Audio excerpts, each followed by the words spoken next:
అప్పుడు చెప్పాం శ్రీలంకతో పోటీ పడుతున్నారని చెప్పాం. ఇప్పుడు చూస్తే నీతి ఆయోగ్ పంజాబ్ కంటే పైన ఉన్నాం, బీహార్ కంటే కింద ఉన్నాం. నేను చెప్పింది వాస్తవాన్ని ఎస్టాబ్లిష్ అయింది. Now we have to revive. నేను అని చెప్పి మొత్తం వదిలేసామనుకోండి, పబ్లిక్ కూడా హెల్ప్లెస్ అవుతారు కదా. I cannot leave at that stage. I have to fight. ఏ విధంగా చేయాలి? అందుకనే మీరు చూస్తే ఇప్పుడు వచ్చిన తర్వాత 3-4 ప్రోగ్రాంలు వెల్ఫేర్ చేశాం. సూపర్ 6 లో మిగిలినట్టు కూడా చేయాలి. దానికి కూడా డేట్స్ ఇచ్చాం. అవి కూడా వర్కౌట్ చేస్తున్నాం. అవి కూడా చేస్తాం.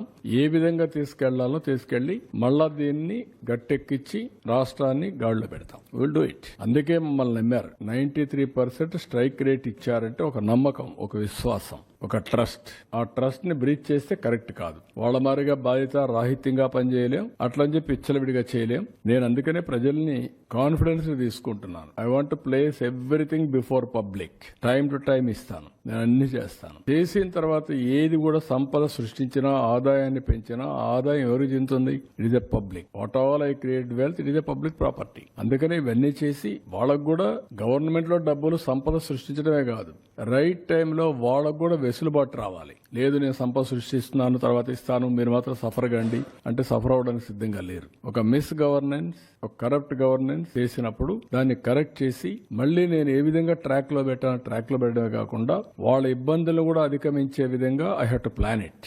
నేను మొత్తం క్యాపిటల్ ఎక్స్పెండిచర్ గా పెడతా, అప్పటి వరకు మీరు వెయిట్ చేయండి, నేనేం మీకు ఇవ్వనంటే that is not fair. That nobody will.